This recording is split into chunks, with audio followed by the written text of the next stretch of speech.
Olá, obrigada pela audiência em mais uma edição do programa Utilidade Pública. E hoje a gente fala sobre os serviços ofertados pelo Detran. O nosso bate-papo com a gerente de atendimento do Detran em Sergipe, Luciana Deda. Luciana, muito obrigada pela presença aqui no Utilidade Pública. De nada, é um prazer. E a gente começa falando sobre a questão do registro ali dos ciclomotores. Teve o prazo prorrogado e até agora o dia 29 de janeiro. Eu queria que você esclarecesse para quem está em casa como é que funciona, qual é o passo a passo. Realmente nós prorrogamos os prazos, né? Os usuários, os proprietários de ciclomotor têm até o dia 29 de janeiro para que regulamente o seu ciclomotor. As fiscalizações se iniciam no dia 1º de fevereiro. A gente tem notado que a procura aumentou bastante da população. Como nós estamos passando por um período delicado no Detran de greve, nós prorrogamos esse prazo para que oferecesse mais conforto aos proprietários de ciclomotor, para que desse tempo que eles se programassem, se organizassem para que houvesse esse registro. Nós exigimos, é importante que a população saiba que a documentação necessária, apesar de termos feito campanhas, está discriminada no site do órgão, que é a nota fiscal do veículo ou a declaração de procedência, comprovante de residência, documentos pessoais e a vistoria quando necessária. Os veículos novos não precisam de vistoria ou até 15 dias de uso. Os veículos antigos, há sim a necessidade de vistoria. Então, é importante que a população saiba desses requisitos necessários para que se dirijam à sede do órgão, para que efetuem essa regulamentação documental.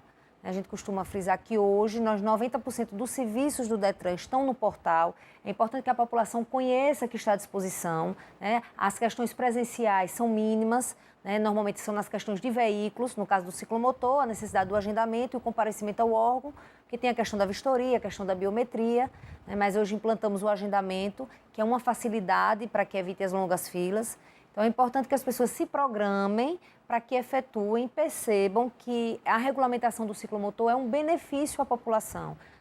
Toda a sociedade sabe da quantidade, do aumento de acidentes com ciclomotor, a dificuldade da gente rastrear esse veículo, a quantidade de assaltos que são realizados com o veículo ciclomotor. Então, é um ganho à sociedade essa regulamentação do ciclomotor. Quando a gente fala desse registro do ciclomotor, a gente fala de emplacamento, de licenciamento, mas não de IPVA. Explica pra gente como é que é isso.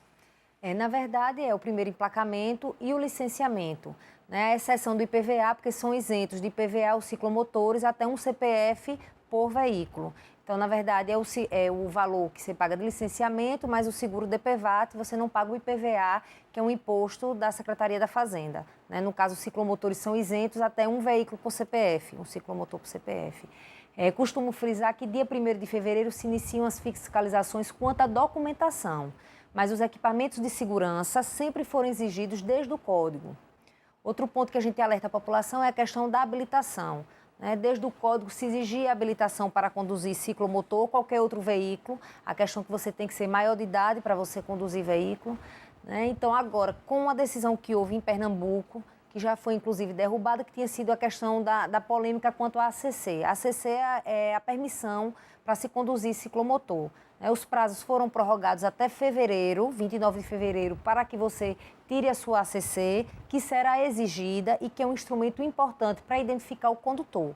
A gente está vendo aí dois prazos. Prazo para registro aí do ciclomotor para o emplacamento e para o licenciamento até o dia 29 de janeiro.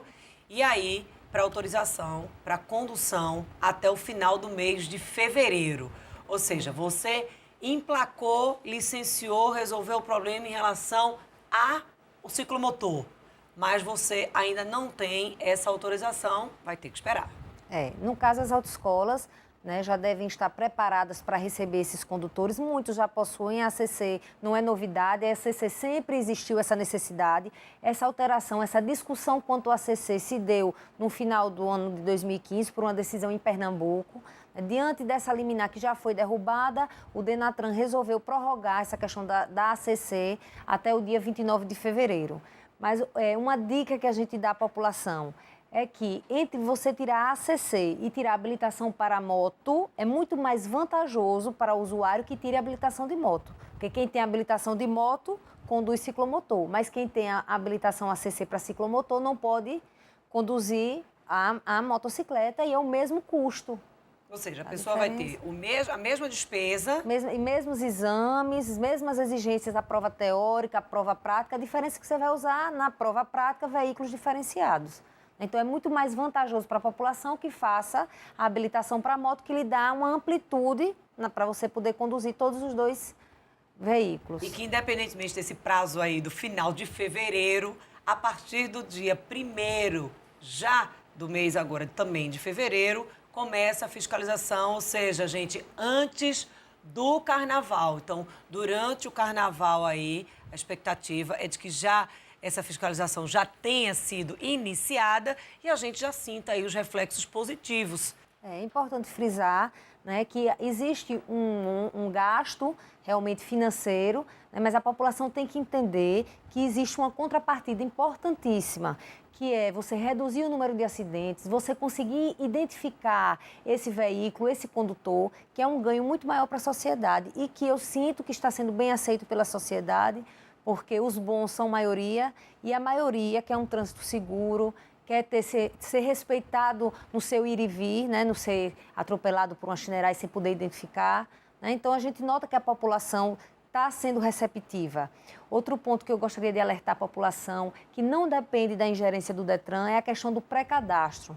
Nós só podemos regulamentar o seu ciclomotor se ele tiver um pré-cadastro. Isso é uma questão da relação de consumo entre loja, fabricante e o consumidor que adquiriu a sua Shinerai.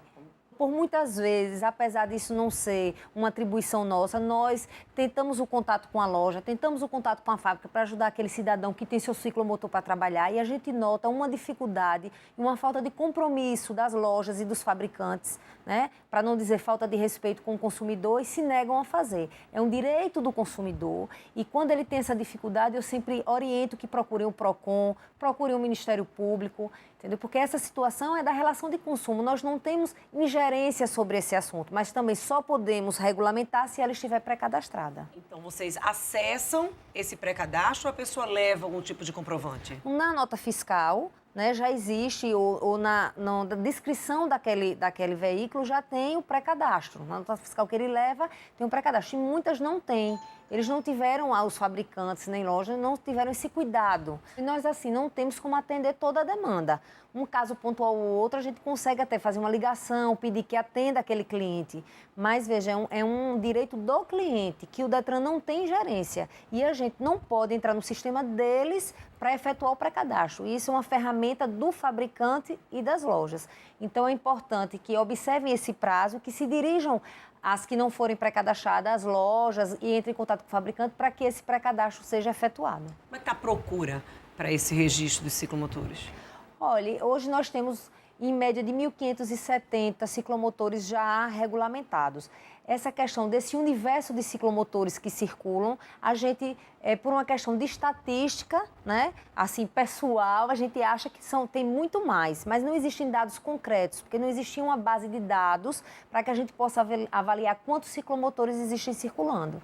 Mas houve um aumento considerável de um mês. A gente tinha 500 e dobrou esse número, mais que dobrou. Então, a gente sente que a procura tem sido grande. Queria que você reforçasse, diretora, para quem está em casa, o passo a passo. Tem alguma parte que o dono desse ciclomotor, ele possa adiantar pela internet? Se essa questão é 100% presencial? Queria que a senhora reforçasse a questão da documentação. Olha, os agendamentos são todos feitos pelo portal do Detran. Então, é importante que se visite o site do Detran, lá está detalhado todo o passo a passo. Nesse momento, é importante dizer à população que todos nós, Detran, estamos fazendo o possível para prestar um bom atendimento. A gente está passando por um momento de greve, mas a gente está atendendo, na medida do possível, a demanda, aqueles que estão chegando no órgão estão sendo atendidos. Infelizmente, não está sendo cumprido 30% do mínimo legal que teria que ser cumprido, mas os coordenadores, os cargos em comissão estão à frente e estão recebendo a população para que toda a documentação seja aceita e seja feita o emplacamento do ciclomotor.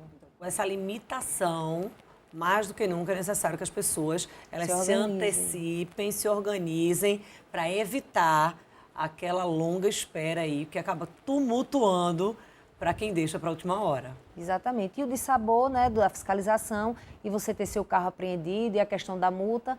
Então, a gente alerta os usuários que se programem e se dirijam ao órgão. A diretoria de atendimento está com as portas abertas. Eu recebo a população, aquele que tiver alguma dificuldade, nos procure, que a gente está lá para atender e para resolver esses problemas. Fiscalização iniciando agora dia 1º de fevereiro, vai ser exigido aí o emplacamento e também aí o licenciamento, esse registro que a gente está falando aqui do ciclomotor. Vai ser exigido os equipamentos de segurança de praxe, que são exigidos, eu friso, desde o código, não é agora é só uma questão documental. Você dirigir com seus equipamentos, com um veículo em estado de circulação, um bom estado de circulação, é obrigatório desde o código. Então, essa fiscalização já está ocorrendo. E é lamentável que ainda se flagre tanta imprudência nesse sentido, porque acaba que os órgãos ficam implorando e realizando várias campanhas em benefício do próprio condutor, né, e da pessoa que ele leva e também dos demais motoristas. Na verdade, é uma questão de educação, né? O trânsito seguro começa a partir de você e perceber que todos nós somos o trânsito. Né? Todos nós somos passageiros, somos pedestres, né? Temos avós, temos filhos que atravessam a rua, então todos nós estamos envolvidos no trânsito. Então, essa conscientização não deve ser por uma lei ou por um prazo para fiscalização. Tem que estar inerente à pessoa e saber que todos nós somos o trânsito. Fiscalização, documentação do ciclomotor e equipamentos de segurança, a gente já sabe, dia 1º de fevereiro começa a fiscalização. Exatamente. Então, quem tem ciclomotor precisa ficar atento a isso, a todos esses prazos. Já a cobrança da autorização para conduzir o ciclomotor, essa passa a ser exigida a partir aí do prazo que foi concedido, que é o dia 29 de fevereiro. Mas o dia 29 de fevereiro, para as pessoas recorram ou já estejam com o documento em mãos? Já estejam com sua ACC. Então precisa se antecipar também. Daqui a pouco a gente volta com o nosso bate-papo aqui com Luciana Deda, que é diretora de atendimento do Detran. A gente volta já, 2 minutos.